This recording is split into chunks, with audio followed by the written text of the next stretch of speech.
پانی کی قلت کا مسئلہ ہے. ماہرین کہہ رہے ہیں کہ دنیا کے اندر تیسری عالمی جنگ پانی کے مسئلے پہ ہوگی. سوال یہ ہے کہ یہ پانی کی قلت کیوں پیدا ہوئی؟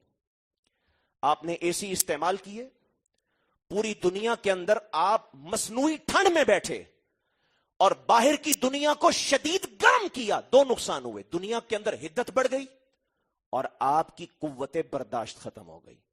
میرے اور آپ کے پیغمبر جناب محمد رسول اللہ صلی اللہ علیہ وسلم نے جس معاشرے میں آنکھ کھولی وہ گرم معاشرہ ہے. حضور کے لیے کوئی اے سی نہیں ہے, کوئی ٹیکنالوجی نہیں ہے. کامیاب زندگی اور کردار اور ایمان اور مقصد حیات کو اگر دیکھا جائے تو حضور سے بڑا کامیاب اور سب سے زیادہ غلبہ پانے والا انسان کوئی نہیں نظر آتا. کون سی ٹیکنالوجی حضور کے پاس ہے؟ آپ نے یہ گلوبل وارمنگ کی, نتیجے میں گلیشیئرز پگھلنا شروع, گلیشیئرز پگھلے, آپ کا پانی ختم ہونا شروع ہو گیا. آپ نے بڑے بڑے کارخانے بنائے, مشینیں بنائیں, اس کے لیے آپ کو جنگلات کی لکڑی کی ضرورت محسوس ہوئی. آپ نے جنگلات کاٹے اور کچلے, اس کی وجہ سے موسم جو ہے وہ توازن کھو بیٹھے, بارشیں ختم ہو گئیں اور موسم کے اندر جو ہے وہ تبدیلی پیدا ہونا شروع ہو گئی. نتیجے میں پانی کی قلت پیدا ہو گئی. اور آج یہ کہا جا رہا ہے کہ تیسری عالمی جنگ جو ہے وہ پانی کی قلت کی وجہ سے ہوگی. لیکن اگر آپ اس کا صحیح جائزہ لیں, رسول اللہ صلی اللہ علیہ وسلم جس فطری معاشرے میں رہتے تھے, آپ ایک مد پانی سے پورا وضو کر لیتے تھے. 1 لیٹر یا 1.5 لیٹر پانی سے حضور غسل فرماتے تھے. اور کیا فرمایا کہ 3 مرتبہ سے زیادہ اگر وضو کرتے ہوئے اپنے اعضاء کو دھو رہے ہو تو ظلم کر رہے ہو. لیکن آج کیا ہو رہا ہے؟ دنیا میں 7 ارب انسان موجود ہیں. ذرا ایک اندازہ اور کیلکولیشن تو نکالیں. ہر آدمی اوسطاً 5 مرتبہ واش روم میں جاتا ہے. صرف واش روم میں جو پانی استعمال ہو رہا ہے, چونکہ وہاں پہ فلش ٹینک لگایا گیا ہے, ایک فلش ٹینک کے اندر 5 لیٹر پانی, میٹھا پانی موجود ہے. کیونکہ پوری دنیا کے اندر 3 حصے کھارا پانی ہے اور جو 1 حصہ خشکی کا ہے اس کے اندر کچھ میٹھا پانی موجود ہے جو انسان اور جانور سب لوگ استعمال کر رہے ہیں. اس میٹھے پانی کا 5 لیٹر ایک مرتبہ واش روم جا کے آپ یوز کر دیتے. ایک آدمی 25 لیٹر, گویا اگر ایک معمولی اندازہ لگایا جائے, 25 لیٹر پانی واش روم میں جا کے میٹھا پانی ضائع کر رہا ہے, یعنی پھینک رہا ہے اس کو. پوری دنیا کے 70 ارب لوگوں سے اگر اس 25 لیٹر کو آپ ضرب دے دیں تو 1.75 ارب لیٹر پانی دنیا میں روزانہ ضائع ہو رہا ہے. 1.75 لیٹر پانی, میٹھا پانی, یہ ایک دن ہے. اس کو آپ 30 دنوں سے کیلکولیٹ کریں, اس کو آپ 365 دنوں سے کیلکولیٹ کریں اور پھر نتیجے نکالیں.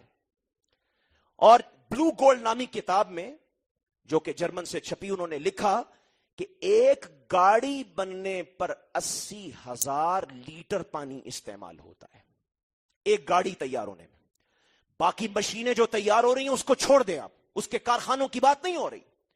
جو پانی کچن میں استعمال ہو رہا ہے, جو پانی ملٹیپل بلڈنگز میں صفائی اور ہائیجین کے نام پہ استعمال ہو رہا ہے, اس کو چھوڑ دیں آپ. معمولی اندازہ لگا لیں, نتیجہ یہ نکلے گا کہ یہ ساری دنیا کو اگر پانی کی قلت اور پیاس کے عذاب میں اگر جھونکا ہے تو آپ کی جدید ٹیکنالوجی نے جھونکا ہے. آپ یہ سیاحت میں سے, کارخانوں میں سے اور جو لامحدود خواہشات کو پا لینے کا عذاب مسلط کیا ہے. اللہ نے کہاں آپ کو مکلف بنایا کہ آپ گاڑیوں کو ایجاد کریں اور تیز رفتار دوڑنے کی سہولت پیدا کریں. ایک گاڑی جب وجود میں آتی ہے, ویسے تو آپ اس کی انٹرنل کاسٹ پے کرتے ہیں, 11-10 لاکھ روپے, 11 لاکھ کی چھوٹی گاڑی آ جاتی. اس کی ایکسٹرنل کاسٹ کیا ادا کرتے ہیں آپ؟ آپ کو اس گاڑی کو چلانے کے لیے روڈ چاہیے, اس گاڑی کو چلانے کے لیے اسٹریٹ لائٹس چاہیے, بجلی کا نظام آئے گا. اس گاڑی کو چلانے کے لیے آئل ریفائنری چاہیے, کیونکہ آئل کے بغیر چلے گی نہیں. آئل ریفائنری بنانی ہے تو زر مبادلہ تیل خریدنا ہے, صاف کرنا ہے, لینا ہے اور دینا ہے. یہ سوال پیدا ہوگا. پھر پیٹرول پمپ بنیں گے اور اس کے بعد پھر مکینکس بنیں گے. یہ سارا انفراسٹرکچر کھڑا کرنے کے لیے ریاست قرضے لے گی اور قرضے لینے کے لیے سود ادا کرے گی. یہ پورا نظام کس لیے بنا؟ صرف ایک انسان کی یہ خواہش کہ وہ تیز دوڑتا ہوا نظر آئے، گاڑی میں بیٹھے اور بیٹھ کے اپنی اللہ اکبر. اللہ تبارک قسم و تعالیٰ نے فطری نظام میں جو سواریاں دی تھیں وہ کیا تھیں؟ خچر دیا، گھوڑا دیا. اس گھوڑے اور خچر کے لیے اس انفراسٹرکچر کی کوئی ضرورت نہیں، نہ قرضوں کی ضرورت، نہ سود کی ضرورت، نہ آئل ریفائنری کی ضرورت، نہ اس ریفائنری کے لیے بننے والے کارخانے اور کارخانوں کے کیمیکل سے ہونے والے ظالمانہ انسانوں اور جانوروں کے قتل کی ضرورت ہی نہیں. آج اس متمدن معاشرے میں بھی دنیا کی ہر فوج کے پاس خچر بٹالین موجود ہے. پاکستان میں زلزلہ آیا کیونکہ روڈ نہیں، اسٹریٹ لائٹس نہیں، آئل کا نظام موجود نہیں، تو جہاں زلزلہ آیا وہاں آپ کے ہیلی کاپٹر نہیں جا سکتے، وہاں آپ کی گاڑیاں نہیں جا سکتی، تو وہاں پہ خچر نے جا کے لوگوں کی امداد کر دی. خچر بٹالین موجود ہے. پھر جو فطری سواریاں ہیں وہ اس سے ایک سے دوسری بنتی ہے، دوسری سے تیسری بنتی ہے، سواری سے سواری بنتی ہے. آپ کی کار جو آپ کی مادی اور ماڈرنزم کی دی ہوئی خواہشات کی تکمیل ہے، اس سے ہزاروں انسانوں کا قتل ہوتا ہے، اس سے ماحول پراگندہ ہوتا ہے، کائنات کو کچل کر آپ اپنی حیوانی خواہش کو پورا کرتے ہیں، اور نتیجے میں پھر آپ بھوک اور افلاس کے اس پورے نظام میں جکڑے کے جکڑے رہتے ہیں، کہیں سے باہر نہیں آ سکتے. یہ سائنس نے وہ غلبہ اور ترقی ہے جو ہمیں دی ہے. میں اس جملے پہ واپس آ رہا ہوں کہ دور حاضر میں غلبہ اور ترقی سائنس اور سائنسی علوم کی وجہ سے یہ ترقی ہے اور یہ غلبہ ہے جو انسانوں کو سائنس نے دیا ہے. اور میں عرض کروں گا کہ وہ کون سا غلبہ اور ترقی ہے جو محمد الرسول اللہ نے انسانوں کو دیا صلی اللہ علیہ وسلم. لیکن پہلے ذرا سائنس کے اوپر اور غور کر لیجئے. یہ ابھی پاکستان کی تازہ مثال. میں نے کہا ٹیکنالوجی کے 7 مرحلے ہوتے ہیں. بناسپتی گھی بہت سے ساتھیوں کو پتا ہوگا جو اخبار پڑھتے ہیں.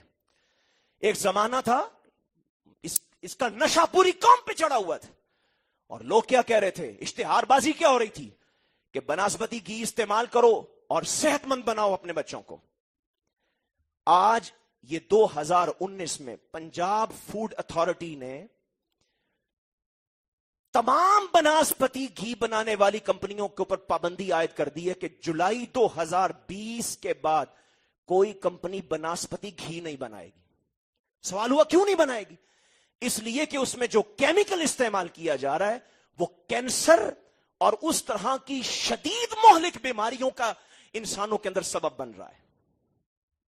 ترقی کر لی نا. اور سائنس کا ایک اور دھوکہ ہے. یہاں کیا ہوتا ہے، کریکشن میکنزم ہوتا ہے. ایک ٹیکنالوجی آتی ہے، پھر جب اس کی تباہی سامنے آتی ہے نئی ٹیکنالوجی آ جاتی، پھر اس کی تباہی ایک نئی آ جاتی، پھر کیا ہوتا ہے جو تباہی انہوں نے پھیلائی ہوتی ہے اس کو بھی ایک سائنس کی شکل دیتے ہیں.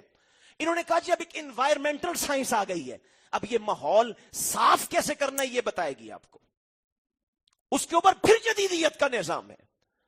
پھر بڑے بڑے شہر بنائے جاتے ہیں مال اور دولت کو مرتکز کرنے کے لیے، چند لوگوں کو سرمایہ کی دوڑ میں آگے لے جانے کے لیے دیہی نظام کو تباہ کیا جاتا ہے. اس کے لیے پھر سکول وجود میں آتے. اب میں یہاں یہ بھی بتانا چاہتا ہوں کہ سکول جدیدیت کے نظام میں کیا ہوتا ہے، اور سکول و مدرسہ اگر اس کو صرف لفظی حد تک لے لیں کیونکہ سکول مدرسے کا ہی ترجمہ ہے، تو رسول اللہ کی روایت میں اور فطری روایت میں مدرسہ کیا کرتا ہے اور سکول کیا کرتا ہے. سکول اصل میں علم کو نہیں، معلومات کو بیچنے کا نام ہے. انسانی تاریخ میں کبھی ایسا نہیں ہوا کہ علم کو بیچا جائے. جس کے پاس سرمایہ ہے اس کو علم ملے گا، جس کے پاس سرمایہ نہیں ہے اس کو علم نہیں ملے گا. انسانی تاریخ میں کبھی ایسا نہیں ہوا، اس لیے کہ سکول میں علم ہے ہی نہیں. سکول میں تو ٹیکنالوجی کی انفارمیشن ہے، یہ تو سرمایہ تک لے جانے کا نام ہے. سکول آپ کو انفارم کرتا ہے، آپ کو سکلز دیتا ہے کہ ڈگری لینے کے بعد سرمایہ کیسے کمانا ہے. جتنا بڑا سکول، جتنی زیادہ انویسٹمنٹ، جتنا زیادہ سرمایہ لگاؤ گے اتنی بڑی نوکری، اتنا بڑا بزنس، اتنی بڑی کارپوریشن، اور اتنا ہی تم فطرت سے دور ہوتے چلے جاؤ گے، اسلام سے دور ہوتے جاؤ گے. ایمانیات کا خاتمہ ہوتا جائے گا. یہ اسکول کا کیریکٹر ہے جو اصل میں سرمایہ کے لیے بچوں کو تیار کرتا ہے, کردار کے لیے تیار نہیں کرتا, اخلاق کے لیے تیار نہیں کرتا, ایمان کے لیے تیار نہیں کرتا, اور مقصد حیات کے لیے تیار نہیں کرتا. یہ کون سا غلبہ ہے؟ رسول اللہ صلی اللہ علیہ وسلم فرماتے ہیں, اور یہ دنیا میرے لیے ایسے ہی ہے جیسے ایک شخص سفر کرتا ہے, پھر تھک جاتا ہے, اور ایک درخت کے نیچے اسے تھوڑی دیر کے لیے سستانا ہے, پھر وہ جاگتا ہے اور جاگ کے اپنی منزل کی طرف پھر سفر شروع کر دیتا ہے. یہ رسول اللہ اپنی مثال دنیا کے بارے میں بیان فرما رہے ہیں. تو غلبہ اور ترقی جو سائنس نے ہمیں دی ہے, اس میں معلومات بیچی جاتی, انفارمیشن ٹیکنالوجی. یہ آج سے 2-4 سال پہلے کی بات ہے. پاکستان میں سب سے زیادہ